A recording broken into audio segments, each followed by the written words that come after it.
جو بعد از مدینہ بن گیا۔ اس کی بنیاد اسلام پر ہے۔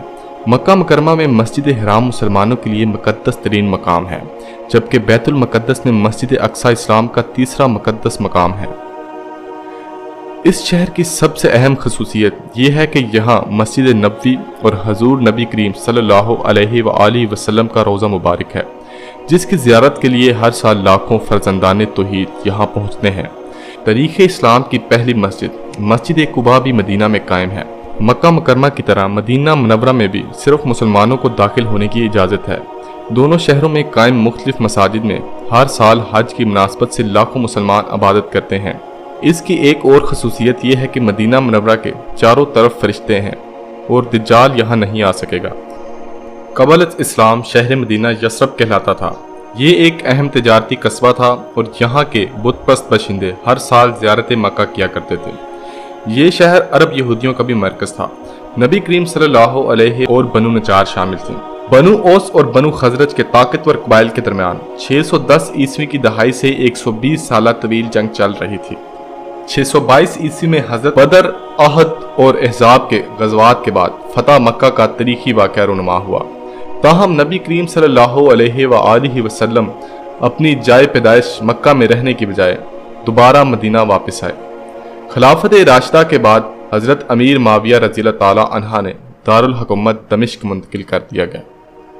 مسجد الحرام کے بعد دنیا کی سب سے اہم مسجد مسجد نبوی کی تعمیر کا آغاز 18 ربیع الاول سن 1 ہجری کو ہوا۔ حضور اکرم صلی اللہ علیہ وآلہ وسلم نے مدینہ ہجرت کے فوراً بعد اس مسجد کی تعمیر کا حکم دیا اور خود بھی اس کی تعمیر میں بھرپور شرکت کی۔ مسجد کی دیواریں پتھر اور اینٹوں سے جبکہ چھت درخت کی لکڑی سے بنائی گئی تھی۔ مسجد سے ملحق کمرے بھی بنائے گئے تھے جو حضور صلی اللہ علیہ وآلہ وسلم اور ان کے اہل بیت اور بعض اصحاب رضی اللہ تعالی عنہ کے لیے مخصوص تھے۔ مسجد نبوی جس جگہ قائم کی گئی وہ دراصل 2 یتیموں کی زمین تھی۔ ورثاء اور سرپرست اسے ہدیہ کرنے پر بضد تھے اور اس بات کو اپنے لیے بڑا اعزاز سمجھتے تھے کہ ان کی زمین شرف قبولیت پا کر مدینہ منورہ کی پہلی مسجد بنانے کے لیے استعمال ہو جائے گی، مگر محمد صلی اللہ علیہ وآلہ وسلم نے بلا معاوضہ وہ زمین قبول نہیں فرمایا۔ 10 دینار قیمت طے پائی اور آپ صلی اللہ علیہ وآلہ وسلم نے حضرت ابوبکر صدیق رضی اللہ تعالی عنہ کو اس کی ادائیگی کا حکم دیا اور اس جگہ پر مسجد اور مدرسے کی تعمیر کا فیصلہ ہوا۔ پتھروں کو گارے کے ساتھ چن دیا گیا، کھجور کی ٹہنیاں اور تنے چھت کے لیے استعمال ہوئے اور اس طرح سادگی اور وقار کے ساتھ مسجد کا کام مکمل ہوا۔ مسجد کے ساتھ ایک چبوترا بنایا گیا جو ایسے افراد کے لیے دارالاقامہ تھا جو دور دراز سے آئے ہوئے تھے اور مدینہ منورہ میں ان کا اپنا گھر نہ تھا۔ آپ صلی اللہ علیہ وآلہ وسلم نے اپنے ہاتھ سے مسجد نبوی کی تعمیر شروع کی، جبکہ کئی مسلم حکمرانوں نے اس میں توسیع اور تزئین و آرائش کا کام کیا۔ گنبد خضرا کو مسجد نبوی میں امتیازی خصوصیت حاصل ہے، جس کے نیچے محمد صلی اللہ علیہ وآلہ وسلم، حضرت ابوبکر صدیق اور حضرت عمر فاروق کے روضہ مبارک ہیں۔ یہ مقام دراصل ام المومنین حضرت عائشہ کا حجرہ مبارک تھا۔ ریاست مدینہ میں مسجد نبوی کی حیثیت مسلمانوں کے لیے عبادت گاہ، کمیونٹی سینٹر، عدالت اور مدرسے کی تھی۔ مسجد کے درمیان میں عمارت کا اہم ترین حصہ حضرت محمد صلی اللہ علیہ وآلہ وسلم کا مزار واقع ہے،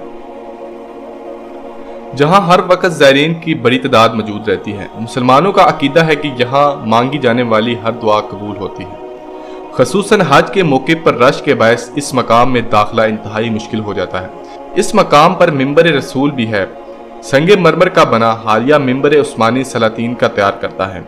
سعودی عرب کے قیام کے بعد مسجد نبوی میں کئی مرتبہ توسیع ہوئی، لیکن شاہ فہد بن عبد العزیز کے دور میں مسجد کی توسیع کا عظیم ترین منصوبہ تشکیل دیا گیا، جس کے تحت حضرت محمد صلی اللہ علیہ وآلہ وسلم کے دور کے تمام شہر مدینہ کو مسجد کا حصہ بنا دیا گیا۔ اس عظیم توسیع منصوبے کے نتیجے میں مسجد تعمیرات کا عظیم شاہکار بن گئی۔ رسول اللہ صلی اللہ علیہ وآلہ وسلم نے اس مسجد کے سنگریزوں پر بیٹھ کر معاشرے کے تمام مسائل کو قرآن کریم کی روشنی میں حل فرمایا۔ آپ کی تمام اصلاحی اور تعمیری سرگرمیاں یہیں سے انجام پاتی تھیں۔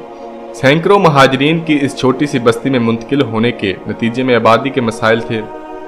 اور ان نوات افراد کے معاشرے میں ضم کرنے کے مسائل تھے۔ اس مسئلے کو مسجد نبوی کے صحن میں بیٹھ کر مواخات کی شکل میں حل کیا گیا۔ نئی مملکت کے تمام سیاسی مسائل کے حل اور قانون سازی کے لیے اس مسجد نے پارلیمنٹ ہاؤس کا کردار ادا کیا۔ عدالتی فیصلوں کے لیے اس مسجد نے سپریم کورٹ کا کردار ادا کیا۔ ہر قسم کی تعلیمی کاروائیاں اسی مسجد سے سر انجام پانے لگیں۔ تمام رفاہی کاموں کا مرکز یہی مسجد قرار پائی۔ تجارت و زراعت کے مسائل کے لیے یہی کامرس چیمبر اور یہی ایگریکلچر ہاؤس قرار دیا گیا۔ دفاعی اقدامات اور جنگی حکمت عملی کے لیے بھی یہی مسجد بطور مرکز استعمال ہونے لگی۔ رسول اللہ صلی اللہ علیہ وآلہ وسلم نے جب کسی علاقے میں جہاد کے لیے لشکر روانہ کرنا ہوتا تو اسی مسجد سے اس کی تشکیل کی جاتی، اور ایک موقع پر مجاہدین نے جہاد کی تربیت کا مرحلہ بھی اسی مسجد کے صحن میں مکمل کیا۔ حضرت عائشہ رضی اللہ تعالی عنہا فرماتی ہیں کہ حبشہ کے کچھ لوگ آئے ہوئے تھے اور عید کے روز مسجد نبوی کے صحن میں وہ نیزہ بازی کی مشق کر رہے تھے، جسے میں نے رسول اللہ صلی اللہ علیہ وآلہ وسلم کی اونٹ میں کھڑے ہو کر دیکھا۔ رسول اللہ صلی اللہ علیہ وآلہ وسلم نے مسجد و مدرسہ کو مسلم معاشرہ کا محور بنا دیا تھا، اور مسجد و مدرسہ کا کردار زندگی کے ہر شعبے پر محیط تھا، جس کے نتیجے میں دیکھتے ہی دیکھتے صدیوں کے الجھے ہوئے تمام مسائل حل ہو گئے اور مدینہ منورہ کا معاشرہ دنیا کے لیے ایک عظیم الشان مثال بن گیا۔ رسول اکرم صلی اللہ علیہ وآلہ وسلم نے مسجد نبوی کو صرف عبادت کی جگہ قرار نہیں دیا، بلکہ اس سے لوگوں کی سماجی، سیاسی، علمی اور زندگی کے دیگر امور سے متعلق مسائل کے حل کے لیے بھی استفادہ کرتے تھے۔ اسی لیے یہ مسجد مسلمانوں کے لیے انتہائی اہمیت کی حامل ہے۔ برسوں سے لاکھوں مسلمان مسجد نبوی اور اس کے احاطے میں واقع روضہ نبوی کی زیارت کے لیے نہایت عقیدت و احترام اور ذوق و شوق کے ساتھ مدینے جاتے ہیں۔ اسلام میں حرم المکی کے بعد سب سے زیادہ اہمیت اسی حرم النبوی کو حاصل ہے۔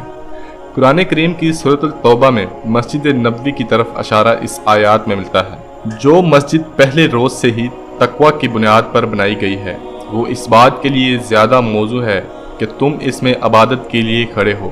اس میں ایسے لوگ عبادت کرنے آتے ہیں جو پاک رہنا پسند کرتے ہیں، اور اللہ تعالیٰ پاک رہنے والوں سے محبت کرتا ہے۔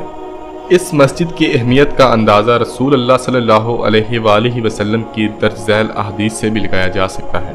حضرت جابر سے روایت ہے کہ رسول اللہ صلی اللہ علیہ وآلہ وسلم نے فرمایا کہ میری اس مسجد میں نماز اجر کے اعتبار سے دوسری مساجد میں نماز پڑھنے سے 1000 گنا افضل ہے، سوائے مسجد حرام کے اس مسجد حرام میں نماز پڑھنا اس کے سوا مساجد میں 1,00,000 نمازیں پڑھنے سے افضل ہے۔